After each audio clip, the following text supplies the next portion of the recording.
Hello, on se retrouve aujourd'hui pour les sorties littéraires du mois de juillet et contrairement à le mois que j'annonce, le temps ne va pas du tout avec le mois de juillet. Mais pas du tout, il fait un temps d'octobre-novembre à peu près. Mais tant pis, je vais essayer de mettre un peu de soleil dans vos cœurs, vous faire passer un bon moment et on va oublier ce qui se passe dehors.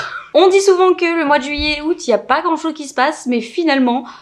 je vous assure que j'en ai quand même trouvé pas mal les sorties qui sont sympas, donc ça risque de durer en fait à peu près le même temps que ce que ça dure d'habitude. Sur ce blabla, on démarre tout de suite par les one-shots et les premiers tomes de saga en fantasy. Le premier que j'ai repéré, c'est le livre qui refusait de brûler de Mark Lawrence qui va sortir chez Sabran. On est sur une histoire complètement de bibliothèque, on suit deux personnages, on va suivre Evra, qui est retenu un peu prisonnier, enfin qui a vécu toute sa vie au milieu des livres, prisonnier de la bibliothèque, etc. Et on va suivre à côté de ça Livira qui vit au fin fond de la contrée, et quand elle va plus pouvoir y être, elle va commencer à enquêter sur les mystères autour de la bibliothèque, et ces deux êtres vont finir par se rencontrer, et de là va découler pas mal de mystères, ils vont s'allier pour comprendre ce qui va se passer, sauf que ça va pas empêcher le sang et la cité de couler. Ça a l'air très sympa, rien que le résumé quand on le lit, c'est très lyrique, ça a l'air très poétique. Celui-là me tente vraiment pas mal et j'avais vu des retours sur la version VO qui étaient quand même très élogieux. Donc celui-là, il me semble vraiment bien. Le second livre dont je veux vous parler, il sort aussi le 3 juillet et c'est Flower Heart de Catherine Bakewell qui sort chez Big Bang. On va suivre Clara qui a une magie un peu sauvage mais qui n'a jamais été dangereuse, sauf qu'un jour elle va faire sortir des fleurs empoisonnées de la poitrine de son père et pour le guérir il va falloir qu'elle s'allie et qu'elle fasse un sort qui est super dur et qui doit être très contrôlé. Et pour ça, elle va aller demander de l'aide à son ancien meilleur ami, Xavier, qui a complètement changé entre le garçon qu'elle connaissait et l'homme qu'il est actuellement. Et elle va découvrir ses secrets, elle va découvrir d'autres secrets d'ailleurs. Et de là va découler pas mal de choses puisque Clara va devoir sauver plus ou moins la reine de ce monde-là. Ça a l'air vraiment chouette, j'ai hâte de lire les premiers retours parce que pour l'instant je suis un peu mitigée dans le sens où j'ai peur que ça n'apporte rien de nouveau, mais en même temps la magie des plantes c'est vraiment sympa, surtout pour l'été.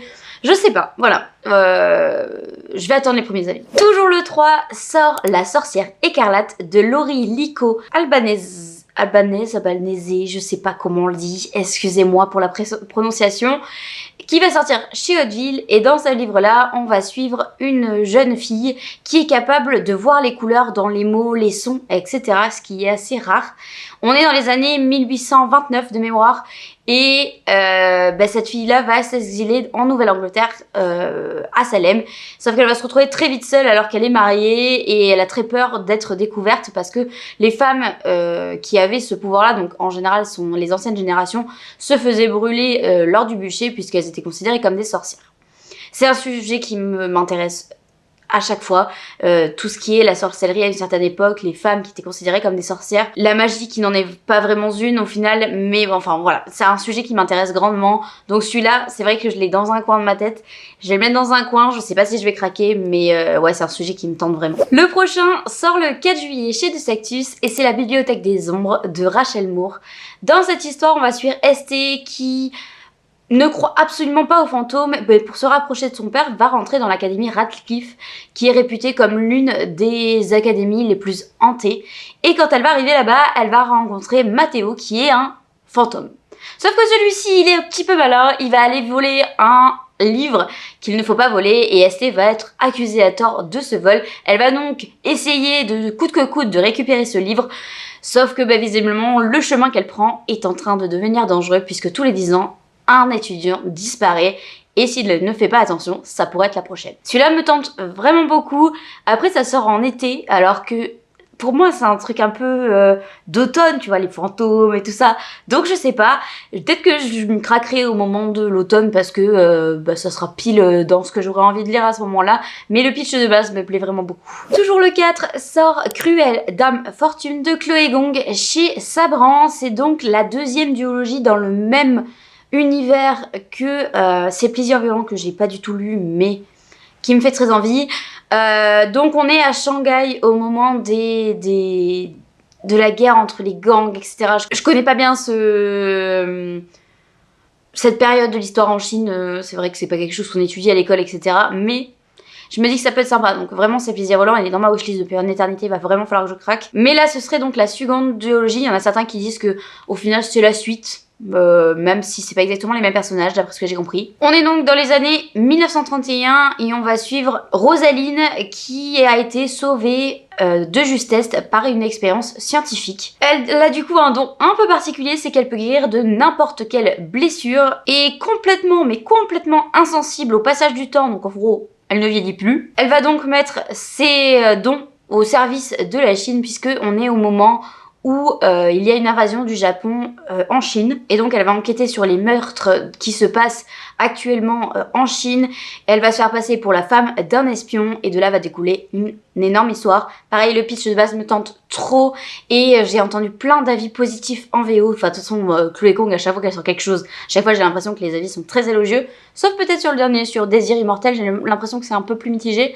Mais sinon, franchement, en général, c'est beaucoup apprécié. Donc, pareil, il faut vraiment que je commence ces plaisirs volants pour aller attaquer Cruelle Dame Fortune. Le 8 sortira chez Teen Spirit La Magie du Sang de Liesl Sambury. Je l'avais vu passer énormément en VO, j'avais hésité à craquer en VO. Finalement, il arrive plus vite que prévu en français, donc je pense que celui-là, je vais craquer. On est donc sur une histoire où on va suivre une jeune fille qui veut absolument faire son appel, c'est-à-dire à un moment où elles sont appelées pour devenir des sorcières. Sauf que, notre héroïne Voya ne s'attendait pas du tout à échouer et la conséquence de ça c'est qu'elle perd ses pouvoirs et que toute sa famille perd ses pouvoirs aussi. Sauf qu'elle va avoir une chance un peu inespérée d'avoir de pouvoir regagner ses pouvoirs et éviter que sa famille les perde.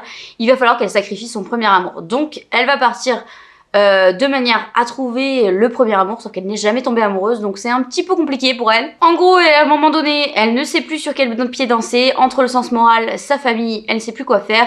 Peut-être qu'il va falloir qu'elle trouve autre chose à donner à ses ancêtres afin de garder ses pouvoirs. Ça a l'air sympa, ça a l'air vraiment sans prise de tête. Vraiment, ça a l'air tout doux, tout mignon, ça a pas l'air très compliqué. C'est du young adulte. Bref, ça a l'air vraiment sympa. Le 12 sort Le Serment de l'éclipse de Lydia Brasington chez EA Éditions. On est clairement sur une dark fantasy dans laquelle on va suivre deux personnages. On va suivre tout d'abord Rune qui va voir sa mère mourir devant ses yeux et son peuple est accusé d'avoir répandu une maladie mortelle. Et donc on va lui proposer un marché. En gros, Rune va devoir trouver un rumen en 1 an, sinon elle meurt.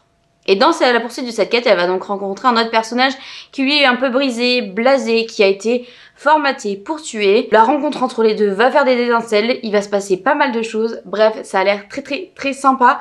Je connais pas du tout la maison d'édition, par contre, je crois n'en avoir jamais entendu parler, donc je sais pas si c'est nouveau, si c'est juste une toute petite.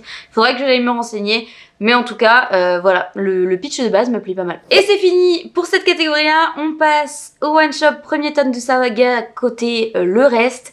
Et là, j'ai une fiction historique qui m'a tapé dans l'œil, et c'est Le Secret des Deveril de Santa Montefiore, publié chez Verso, pareil, une maison d'édition que je connais pas. Mais nous sommes dans les années 1900 en Irlande et on va suivre deux personnages que tout oppose mais qui vivent dans le même château. Sauf que le château va être menacé suite aux guerres d'indépendance qui se passent à ce moment-là en Irlande. Et elles n'ont pas du tout envie de la même chose toutes les deux, mais visiblement l'amour de ce château et le fait d'avoir grandi ensemble va réussir à les unir.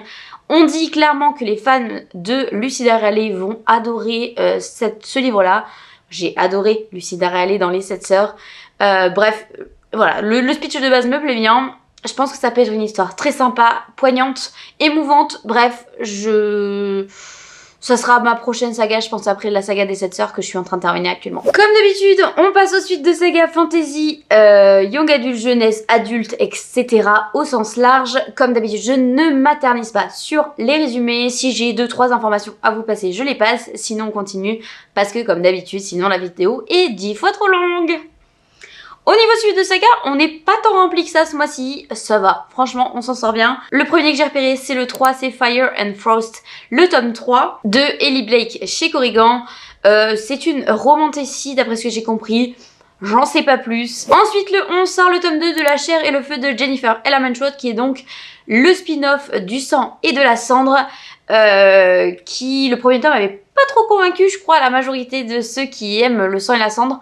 Mais voilà, le tome 2 du spin-off est là. J'ai lu le sang et la cendre, j'ai lu le premier livre. J'avais dit que je donnerais sa chance au deuxième, mais mon petit doigt me dit que quand je vais faire la vidéo bilan de mes sagas en fin d'année, je suis pas sûre qu'elle ait avancé et peut-être même qu'elle sera dans les sagas abandonnées vu leur vie, à quel point j'ai envie d'aller vers cette saga, de lire la suite. Bref, le 11 sort chez Doxaxus La puissance du renne, qui est donc la suite de l'héritière d'Ulgaria, un truc comme ça, de Chloé C. Peñaranda. Le premier tome, d'après ce que j'avais entendu des premiers retours, il était assez introductif, ils en attendent beaucoup visiblement les lecteurs du tome 2. Moi je vais attendre les avis du tome 2 pour voir si je me lance dans la saga, parce que j'ai pas été convaincue du premier, vu que tout le monde disait que c'était très introductif, que ça pouvait être très bien comme ça pouvait complètement se casser la gueule. Donc j'attends un peu. Toujours chez Doxaxus, c'est toujours le 11, il y a le tome 3 des Immortels de Namina Forna qui sort.